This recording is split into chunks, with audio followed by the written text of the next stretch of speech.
Hello students, आज हम इस वीडियो में पॉपुलेशन इकोलॉजी या समष्टि पारिस्थितिकी के बारे में जानेंगे। ये जो पॉपुलेशन इकोलॉजी है, इसमें शब्द है पॉपुलेशन या समष्टि। इस शब्द का उपयोग सामान्यतः मानव जाति या लोगों की जो संख्या है उसको दर्शाने के लिए किया जाता है। और ये पॉपुलेशन शब्द है, इसकी उत्पत्ति लैटिन भाषा के पॉपुलस शब्द से हुई, जिसका अर्थ पीपल से या लोगों से है। परंतु आजकल पॉपुलेशन जो शब्द है इसको मानव के अलावा सभी जीवों के लिए भी यूज किया जाता है। अर्थात मानव के साथ साथ जंतु जातियां उनका किसी स्थान विशेष पर या निश्चित समय पर जो संख्या है उसको प्रदर्शित करने के लिए पॉपुलेशन शब्द का उपयोग किया जाता है। पॉपुलेशन इकोलॉजी को शुरू करने से पहले, जानने से पहले, पॉपुलेशन और जो कम्युनिटी है, पॉपुलेशन यानी समष्टि और कम्युनिटी यानी समुदाय, इन दोनों में थोड़ा सा अंतर है, वो जान लेते हैं। जो पॉपुलेशन है ये किसी एक ही जाति के जो जीव होते हैं, यानी समान जाति के जीव होते हैं और किसी समान आवास में रहते हैं किसी एक निश्चित समय पर और आपस में फ्रीली इंटरब्रीड करते हैं, तो उसको किसी जाति की पॉपुलेशन कहते हैं। तो population is a group of organism of the same species which live in the same habitat at the same time where they can freely interbreed। ठीक है। बहुत सारे जो वैज्ञानिक हैं उन्होंने अलग अलग तरीके से परिभाषित किया, लेकिन उनका जो मूल अर्थ है उसमें कोई ज़्यादा अंतर नहीं है। रूट है, उसने 1967 में पॉपुलेशन को परिभाषित करते हुए बताया कि किसी जंतु प्रजाति की कार्यात्मक इकाई के सदस्यों के उस समूह को, किसी जंतु प्रजाति की कार्यात्मक इकाई के सदस्यों के उस समूह को जो वातावरण से सीधे अनुक्रिया करते हुए किसी स्थान विशेष के प्राकृतिक स्रोतों का समान रूप से शोषण करते हैं, समष्टि कहते हैं। रूट नामक वैज्ञानिक ने 1967 में पॉपुलेशन को परिभाषित करते हुए कहा कि किसी जंतु प्रजाति की कार्यात्मक इकाई के सदस्यों के उस समूह को जो उस वातावरण से सीधे अनुक्रिया करते हुए स्थान विशेष के जो प्राकृतिक स्रोत हैं या संसाधन हैं उनका समान रूप से शोषण करते हुए रहते हैं, उसको समष्टि कहते हैं। तो इस फिगर में आप देख रहे हो जैसे ये एक ही जाति के जीव हैं जो एक समय पर एक स्थान पर रहते हैं, तो ये क्या है? पॉपुलेशन है इस जाति विशेष की। दूसरा जो कम्युनिटी है, इसमें ये जैसे एक कम्युनिटी का उदाहरण है। इसमें क्या है, कई जातियों के जीव रहते हैं और आपस में क्या करते हैं, वो अंतरक्रिया करते हैं। यानी बहुत सारी जाति के जीव जब एक ही इकोसिस्टम में अंतरक्रिया करते हुए रहते हैं तो उसको कम्युनिटी या समुदाय कहते हैं। Means community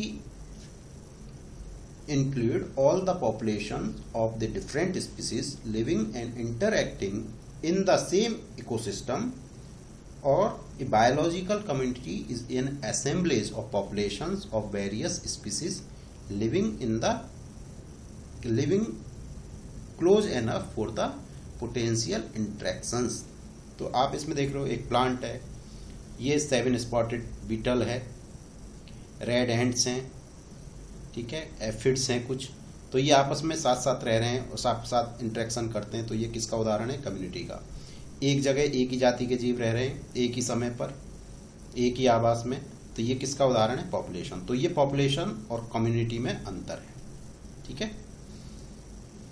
जब हम,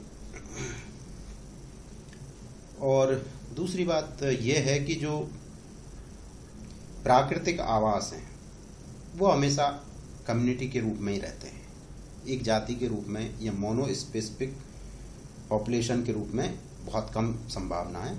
तो पॉपुलेशन जो है यह एक विशेष जाति या कई जातियों के जो प्राणी हैं वो विशेष समय, किसी एक विशेष समय में किसी विशेष क्षेत्र में रहते हैं, उसको समष्टि कहते हैं। ये एक प्रजातीय हो सकती है या बहु प्रजातीय समष्टि हो सकती है, यानी मोनो स्पेसिफिक पॉपुलेशन हो सकती है या फिर पॉली स्पेसिफिक पॉपुलेशन हो सकती है। यदि किसी निश्चित स्थान पर एक ही प्रजाति के सदस्य पाए जाते हैं तो उस समष्टि को एक प्रजातीय समष्टि या मोनो स्पेसिफिक पॉपुलेशन कहते हैं। लेकिन प्रकृति में इस प्रकार की समष्टि का पाया जाना बहुत कठिन है ना। कभी भी ऐसा नहीं हुआ कि केवल एक ही जाति किसी स्थान विशेष पर एक स्थान समय विशेष में रहती हो। यदि किसी स्थान पर एक जाति के सदस्य पाए जाते हों तो उस समष्टि को, यदि किसी स्थान पर कई जातियों के सदस्य पाए जाएं तो उस समष्टि को या पॉपुलेशन को पॉली स्पेसिफिक पॉपुलेशन या बहु प्रजातीय या मिश्रित समष्टि कहते हैं। तो पारिस्थितिक तंत्र जो होते हैं उनमें ज्यादातर इसी तरह की बहुजातीय समष्टि पाई जाती है जिनको हम समुदाय या कम्युनिटी कहते हैं। तो कम्युनिटी क्या है? पॉली स्पेसिफिक पॉपुलेशन है और जो पॉपुलेशन है वो मोनो स्पेसिफिक पॉपुलेशन है। ठीक है। जो पॉपुलेशन होती है या समष्टि होती है उसकी एक अपनी अलग पहचान होती है, इसका एक अपना अलग संगठन और संरचना होती है। जो समष्टि होती है उसका मूलभूत लक्षण आकार या उसका घनत्व है। जो डेंसिटी होती है, या तो आकार साइज और डेंसिटी हैं, ये किसी पॉपुलेशन के मुख्य लक्षण हैं। ठीक है। तो बेसिक जो कैरेक्टर्स हैं तो उसमें देखें सबसे इंपॉर्टेंट है पॉपुलेशन साइज, यानी किसी स्थान विशेष में किसी समय विशेष पर जितने भी इंडिविजुअल्स रहते हैं उसको उसकी पॉपुलेशन साइज कहते हैं। दूसरा जो कैरेक्टर है पॉपुलेशन इकोलॉजी का या पॉपुलेशन का, वो है पॉपुलेशन डेंसिटी, यानी number of individuals per unit of area, यानी प्रति क्षेत्र इकाई क्षेत्र में जितने जीव रहते हैं उसको क्या कहते हैं? पॉपुलेशन डेंसिटी कहते हैं। ये जो पॉपुलेशन डेंसिटी है इससे हमें पता लगता है कि कोई जाति रेयर है या एविडेंट है। यानी रेयर का मतलब बहुत कम, किसी जाति के बहुत कम जीव या इंडिविजुअल्स पाए जाएं तो वो रेयर पॉपुलेशन होगी, और बहुत सारे हों तो वो एविडेंट पॉपुलेशन होगी। ठीक है। जो अगला कैरेक्टर है पॉपुलेशन का वो है पॉपुलेशन डिस्ट्रीब्यूशन, यानी डिस्ट्रीब्यूशन का मतलब वो जाति के जो जीव हैं उस क्षेत्र में रहते हैं वो किस तरह से फैले हुए हैं। How individuals are spaced relative to others in the population, यानी जो एक जाति के जीव हैं वो आपस में एक दूसरे से किस तरह से बसे हुए हैं या फैले हुए हैं।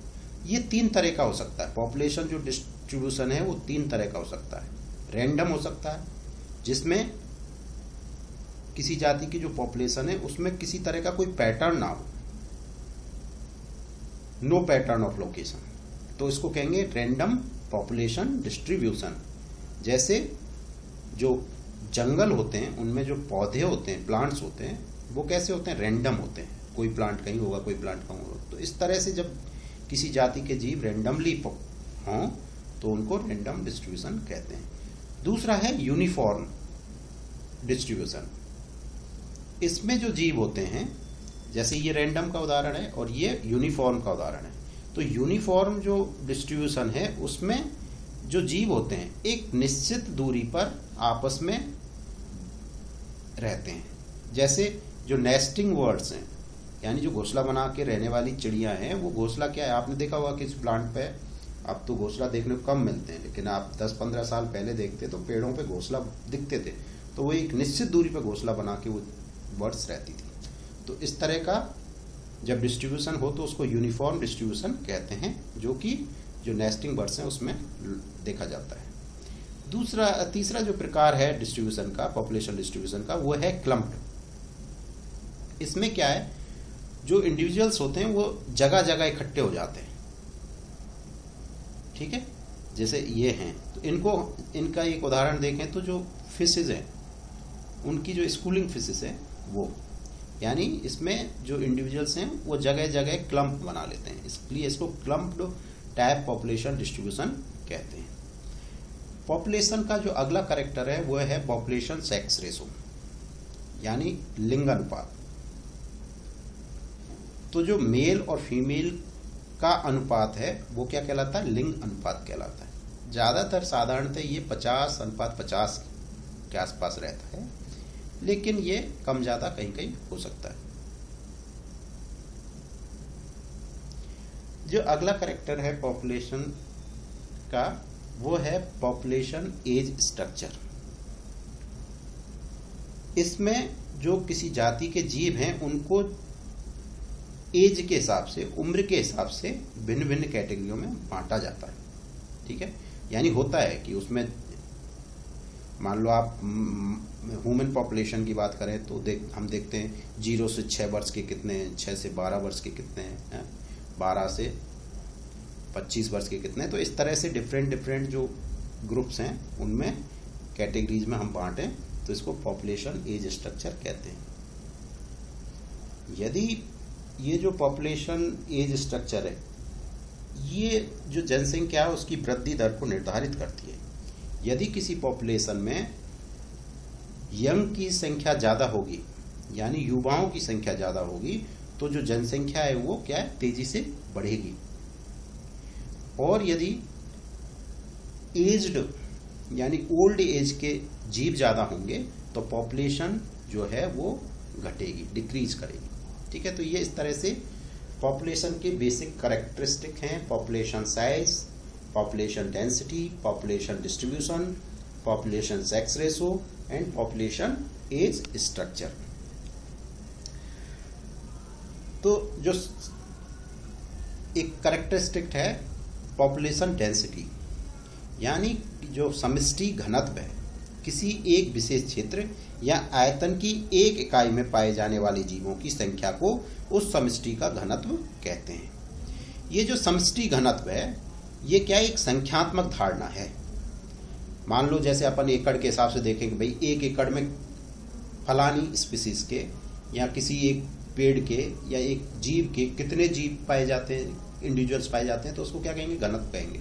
जैसे उदाहरण के लिए 100 पेड़ प्रति एकड़ या 200 मछलियां प्रति किलोमीटर।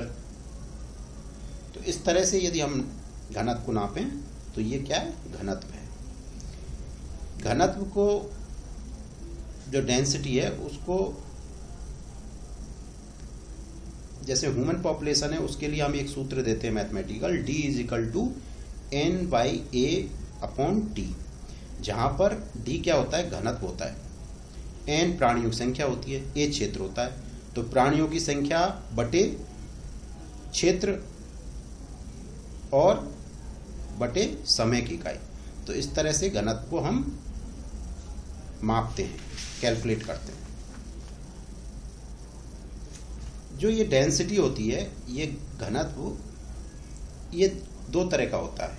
समष्टि घनत्व है 2 प्रकार का होता है। एक तो अपरिष्कृत घनत्व या क्रूड डेंसिटी, और दूसरा जो होता है उसको पारिस्थितिक घनत्व या इकोलॉजिकल डेंसिटी कहते हैं।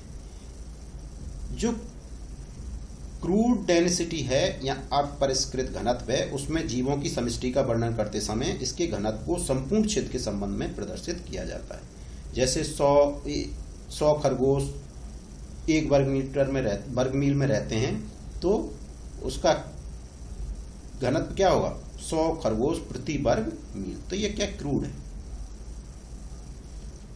जो इकोलॉजिकल डेंसिटी होती है इसे उसके आवास के उस वास्तविक क्षेत्र के संबंध में प्रदर्शित किया जाता है जो जीव रहने के लिए आवश्यक होता है।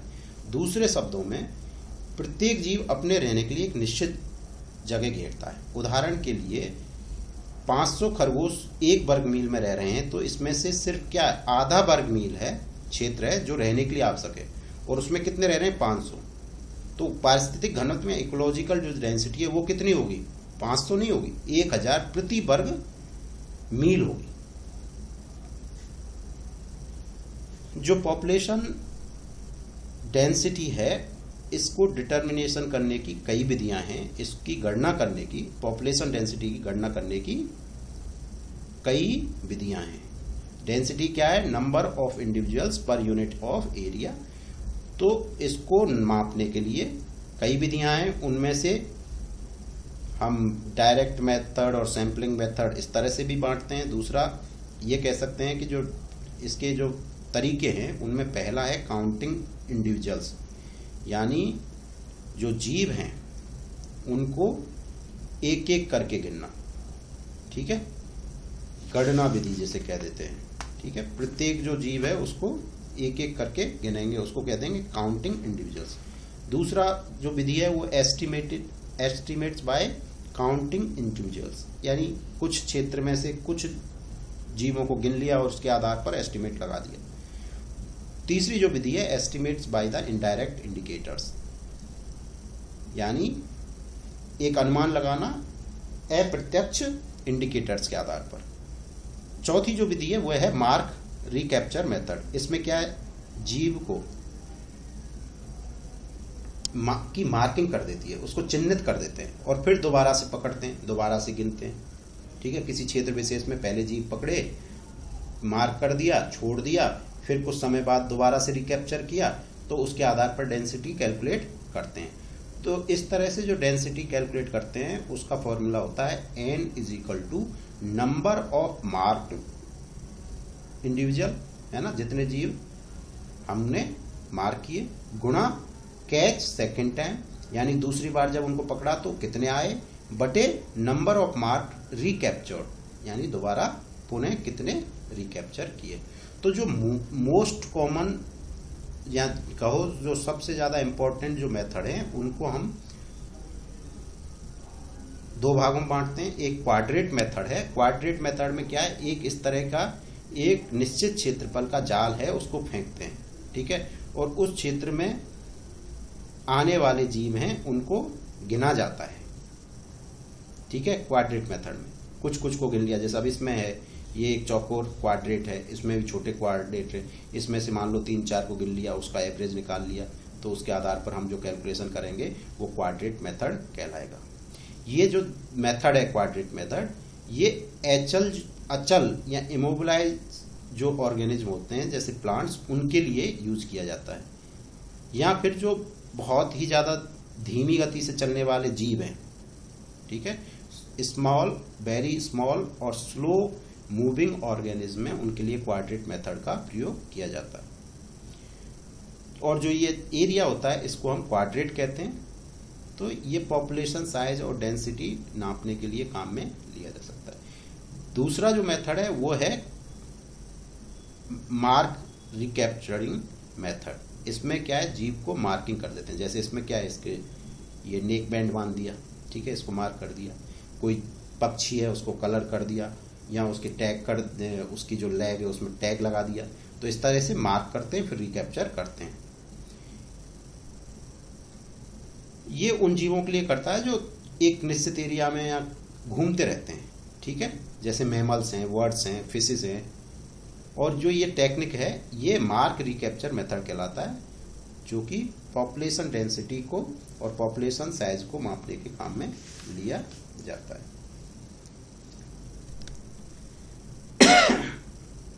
इसके बाद हम देखते हैं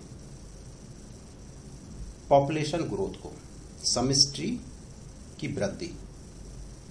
जो समष्टि होती है, कोई भी पॉपुलेशन होती है, उसका जो आकार है, साइज है, वो हमेशा चेंज होता रहता है। क्या होता है, समय के साथ जो आकार है वो चेंज होता रहता है। क्यों चेंज होता रहता है? मान लो आप किसी क्षेत्र विशेष की बात करें तो वहां पर जो पॉपुलेशन है उसमें ब्रीडिंग होगी, तो बच्चे जन्म लेंगे, बर्थ होगी, तो कुछ नए जीव बाय बर्थ उसमें जुड़ेंगे। दूसरी इमिग्रेशन होता है, दूसरे स्थान से उस क्षेत्र विशेष में जीव आते हैं, ठीक है, उस जाति के जीव आते हैं। तो इस तरह से उसकी पॉपुलेशन की जो साइज है वो क्या बढ़ेगी। बढ़ने के कारण क्या होंगे, एक तो जन्म होगा और दूसरा इमिग्रेशन होगा। इसके अलावा पॉपुलेशन की साइज है कम होगी, किससे? उन्हीं जीवों में से कुछ की डेथ हो जाएगी तो वो कम हो जाएंगे, और इमिग्रेशन होगा, प्रवासन होगा, उसकी वजह से भी जो पॉपुलेशन साइज है वो कम होगी। तो इस तरह से जो पॉपुलेशन साइज है वो क्या होगी? निर्धारित होगी कि कितने उसमें जन्म लिए, कितने उसमें बाहर से आए, माइनस कितने की डेथ हो गई, और कितने उसमें से इमिग्रेट कर गए या प्रवासित कर गए। तो इस तरह से जो साइज ऑफ पॉपुलेशन है वो हमेशा चेंज होती रहेगी। तो जो ये साइज है पॉपुलेशन की, उसको 4 कारक हैं वो प्रभावित करेंगे: बर्थ, डेथ, इमिग्रेशन और moving into area and moving out of an area. ठीक है, तो ये पॉपुलेशन जो डेंसिटी है, ग्रोथ है, उसको प्रभावित करने वाला कारक है जन्म दर, मृत्यु दर, प्रवासन और उत्पादन। ठीक है,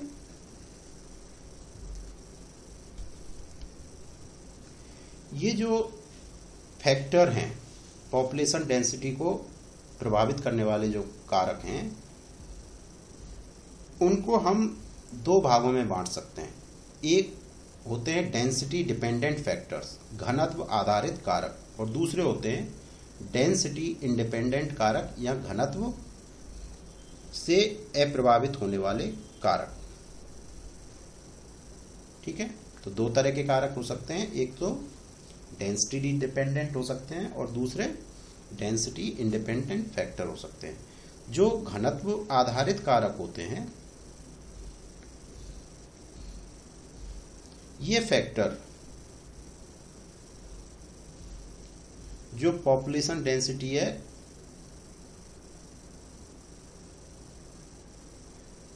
उसके जितना ज़्यादा होगा ये फैक्टर बढ़ते जाएंगे।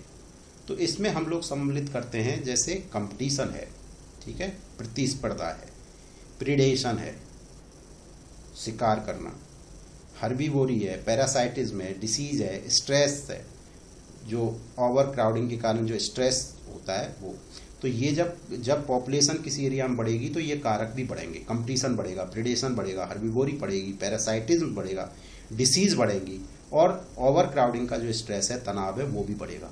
तो ये डेंसिटी डिपेंडेंट फैक्टर है, यानी जिस पॉपुलेशन का हम अध्ययन कर रहे हैं उसमें उसकी जो डेंसिटी है उसको लिमिट करने वाला कारक खुद डेंसिटी ही है। डेंसिटी बढ़ेगी, ये कारक बढ़ेंगे, ये कारक बढ़ेंगे तो जो डेंसिटी है वो क्या होगी? कंट्रोल होगी। तो ये डेंसिटी डिपेंडेंट जो कारक हैं, डेंसिटी बढ़ने पर बढ़ते हैं। दूसरे जो डेंसिटी इंडिपेंडेंट फैक्टर हैं, जो घनत्व अप्रभावित कारक हैं, ये पॉपुलेशन डेंसिटी पर निर्भर नहीं करते हैं। जैसे अनयूजुअल वेदर है, जैसे हैरिकेन्स आ गए, ड्रॉट आ गई, फ्लड आ गया, है ना, बाढ़ आ गई, तूफान आ गई, या सूखा पड़ गया, तो यदि ये होंगे तो ये भी क्या करेंगे? डेंसिटी को प्रभावित करेंगे ये कारक, है ना। एनवायरनमेंट में भी कोई भी अनयूजुअल डिस्टरबेंस होता है तो उसकी वजह से जीवों की जो घनत्व है वो प्रभावित होता है, कम होता है। तो ये क्या है? डेंसिटी इंडिपेंडेंट फैक्टर है। जितने भी नेचुरल डिजास्टर हैं, जैसे वनों में आग लग जाना, जो वाइल्ड फायर्स हैं, वो क्या करेंगी? वहाँ साफ कर देंगी डेंसिटी को किसी पॉपुलेशन की। तो जो डेंसिटी है उसको प्रभावित करने वाले कारकों को हम 2 भागों में बांट सकते हैं, एक डेंसिटी डिपेंडेंट फैक्टर और दूसरे डेंसिटी इंडिपेंडेंट फैक्टर। इसके बाद हम देख लेते हैं जो ग्रोथ कर्व है, पॉपुलेशन ग्रोथ कर्व है, उसके बारे में देख लेते हैं। जो पॉपुलेशन ग्रोथ कर्व है, ये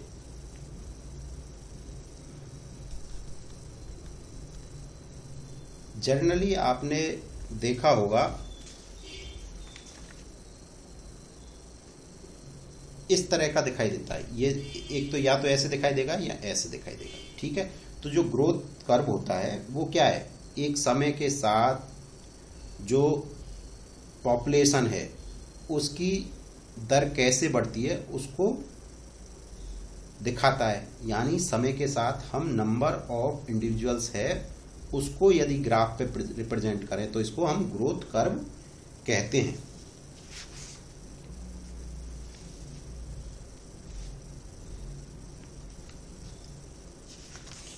इसको क्या कहेंगे हम? ग्रोथ कर्व कहेंगे। तो कोई भी जो ग्रोथ कर्व है उसकी तीन अवस्थाएं होंगी। एक तो एक्सपोनेंशियल ग्रोथ फेज होगी, पहली होगी वो एक्सपोनेंशियल ग्रोथ फेज होगी, और दूसरी जो फेज होगी वो स्लो डाउन करने वाली फेज होगी, और तीसरी जो अवस्था है वो ग्रोथ स्टॉप की अवस्था होगी। यानी पहली तो एकदम से यहां से तेजी से बढ़ेगा, इसको एक्सपोनेंशियल ग्रोथ कहते हैं। ठीक है, ये एक्सपोनेंशियल ग्रोथ होगी। उसके बाद ग्रोथ स्लो हो जाएगी, फिर ग्रोथ रुक जाएगी। तो ये जो ग्रोथ कर्व है ये दो भागों में बांटे जाते हैं। एक तो एक्सपोनेंशियल ग्रोथ कर्व है। एक्सपोनेंशियल ग्रोथ कर्व में जो पॉपुलेशन है वो तेजी से बढ़ती है, ये एक्सपोनेंशियल ग्रोथ कर्व का उदाहरण है। और ये लॉजिस्टिक ग्रोथ कर्व का उदाहरण है। जो एक्सपोनेंशियल ग्रोथ है वो तेजी से बढ़ती है, क्योंकि जिस हैबिटेट में या जिस इकोसिस्टम में या जिस एरिया में वो जीव रहते हैं वहाँ पर जो नेचुरल रिसोर्सेस हैं वो एविडेंट मात्रा में होते हैं, बहुत सारी मात्रा में होते हैं। वो वहाँ पर लिमिटिंग फैक्टर का काम नहीं करते। तो जब नेचुरल रिसोर्सेज लिमिटेड नहीं हो तो जो ग्रोथ है वो एक्सपोनेंशियल ग्रोथ होगी।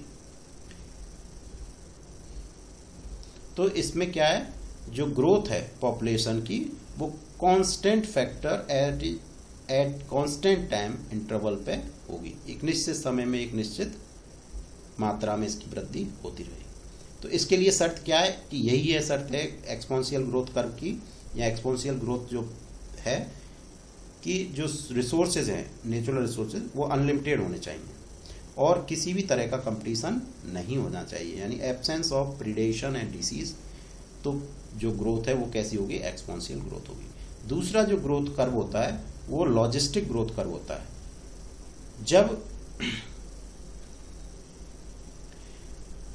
जब ग्रोथ पहले तो बढ़ती है, फिर धीरे धीरे स्लो हो जाती है, और एक समय के बाद यदि ग्रोथ रुक जाए तो इस तरह का जो ग्रोथ कर्व मिलता है वो लॉजिस्टिक ग्रोथ कर्व कहलाता है। इस ग्रोथ कर्व में पहले पॉपुलेशन बढ़ेगी, फिर धीमी होगी और अंत में बंद हो जाएगी बढ़ना।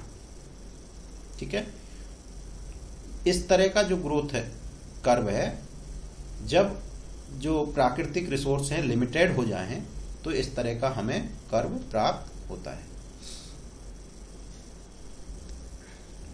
तो जो ये लॉजिस्टिक ग्रोथ कर्व है या एक्सपोनेंशियल ग्रोथ कर्व है, यदि दोनों को मिला के देखा जाए तो इस तरह का एक कर्व मिलता है, जो समय के साथ नंबर ऑफ ऑर्गेनिज्म के बीच में यदि एक ग्राफ खींचा जाए तो पहले लेग फेज होगी, लैग फेज में पॉपुलेशन तेजी से बढ़ना शुरू होगी। लैग फेज में क्या होगी? पॉपुलेशन बढ़ना शुरू होगी। उसके बाद ये एक्सपोनेंशियल ग्रोथ होती है कि 2 के 4, 4 के 8, 8 के 16 इस तरह से बढ़ेगी एक्सपोनेंशियल टाइप में, है ना। तो ये एक्सपोनेंशियल ग्रोथ फेज होगी। फिर ये डिसेलरेशन फेज होगी, यानी इसमें गति जो ग्रोथ है वो धीमी होना शुरू हो जाएगी। उसके बाद स्टेबल हो जाएगी, एक इक्विलिब्रियम फेज आएगी जहां पर ग्रोथ जो पॉपुलेशन है वो बढ़ेगी नहीं, वहीं रहेगी, मेंटेन रहेगी, थोड़ा बहुत ऊपर नीचे होते हुए। ये क्या स्टेबल इक्विलिब्रियम फेज होती है। ये जो स्टेबल इक्विलिब्रियम फेज है ये किसी इकोसिस्टम में किसी जाति की जो कैरिंग कैपेसिटी है उसको प्रदर्शित करती है।